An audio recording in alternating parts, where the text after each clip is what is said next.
Let's see now. In the first part, I said Christopher Wolstenholme, and it's Wolstenholme. Or is it? But seriously, this is part 2 of how to sound like the bass player of the band Muse. Enjoy! Welcome back to The Wetterbass. In the last video we tested 3 pedals and now we're going to stack them up. But first let's listen to them individually one last time to remind ourselves what they sound like. Also, again, by no means do we intend to replicate Christopher's exact sound, but rather to try to imitate it the best we can. So in the first song we used the Critical Theory overdrive pedal, and now we're going to use in 2 songs the Pachyderm fuzz pedal.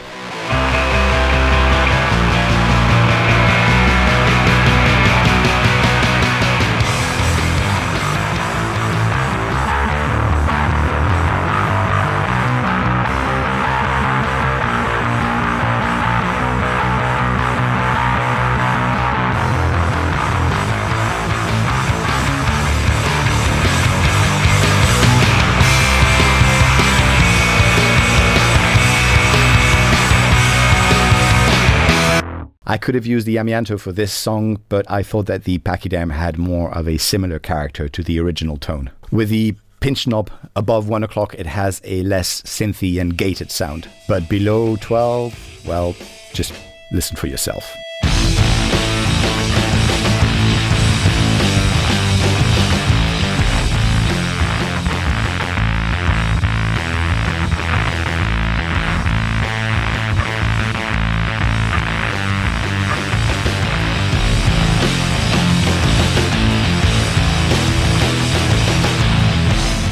There is clearly in the background a dry bass signal that is blended with the fuzz. And please remember that in this video we only concentrate on figuring out a setting for the wet signal. In the next song we are using the Amianto, and I added some low end in post-production to add weight to an otherwise quite mid-forward sound from the pedal itself.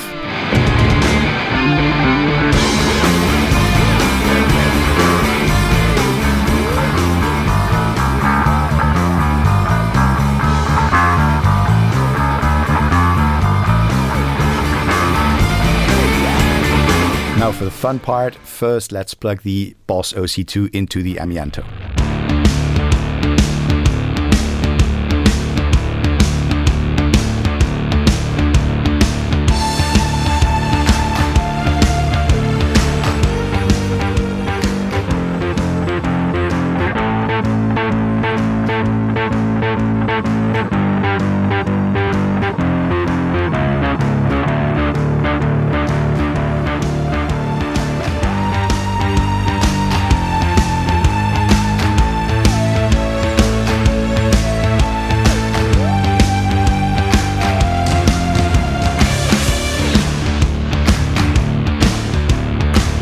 I would really like to get my hands on the original Amianto pedal. So if anyone in Europe has it and would like to send it to me to review it, I will send it back afterwards.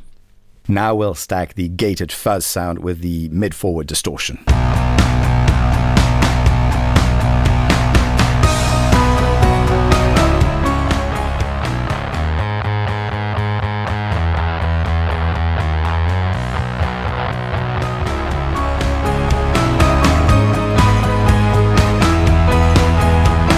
I wasn't able to match the growl and openness of the original bass tone. But if we were not making a direct comparison, then it would be a lot more difficult to tell the difference. And the homemade result would be quite satisfying, for sure. In the next song, we'll use first the Amianto, and then we'll add the Pachyderm so that you get an idea of what the latter adds to the distorted sound.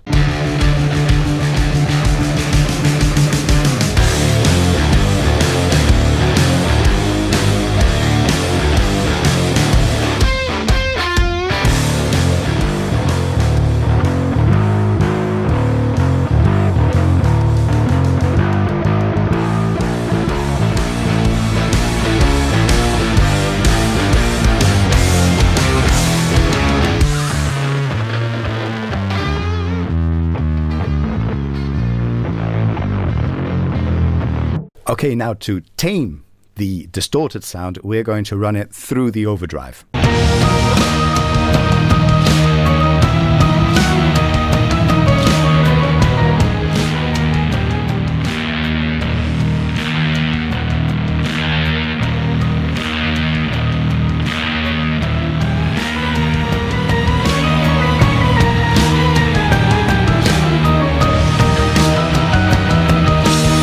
Last of all, we're going to run the fuzz into the distortion into the overdrive. At this point in the video, I honestly was a bit tired, and if I would have spent more time playing and looking for the right setting, perhaps I would have come up with a better sound. But you still get a pretty good idea of what it sounds like if you stack them up. Obviously, if you blend in the clean signal in post-production, then perhaps we could have got a really nice and satisfying result.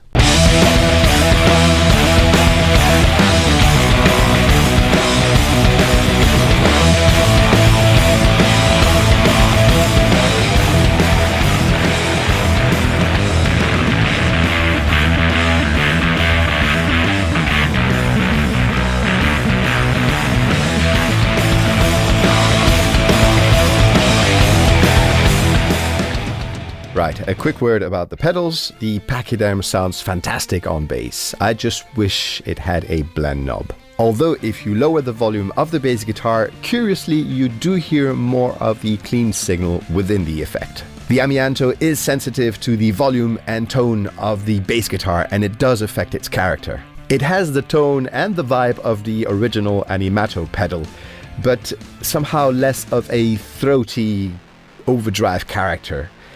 If you compare directly, obviously, the original tones with the ones that we went through in this video. However, this doesn't mean that I wouldn't recommend it. Quite the contrary, it has a blend knob, which is a fantastic feature that the original pedal doesn't have. And not only does it sound like an articulate and aggressive distortion that really cuts through the mix like a tube screamer on steroids would do, but also does mid-gain very nicely. So quite versatile indeed.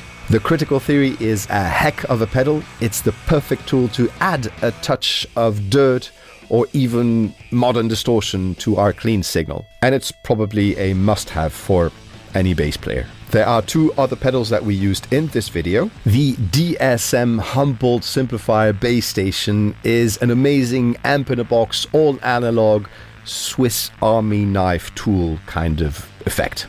Love it.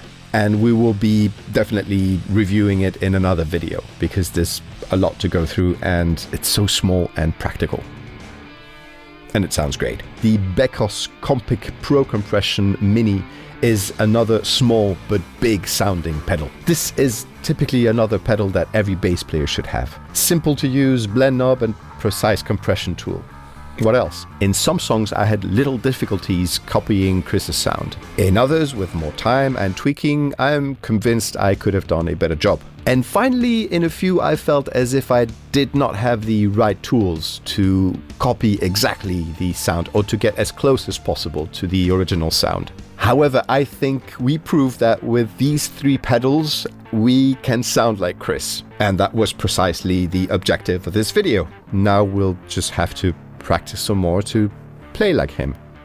Hope you had a good time. Let me know if you did. If you're new here, please subscribe and hit the like button. I'll see you soon with a review of an awesome fuzz pedal that sounds great on bass, straight from Belgium. Thanks again to FTelettronica for sending me these three beautiful pedals. But also to my friend Nieves, that is a big Muse fan. She shared with me the songs in this video in MP3 format, and she runs one of the biggest Muse blogs in the world with over 2.5 million visits already. Make sure you visit it too, especially if you are a Muse fan. The link is in the description box. That's it. Bye-bye.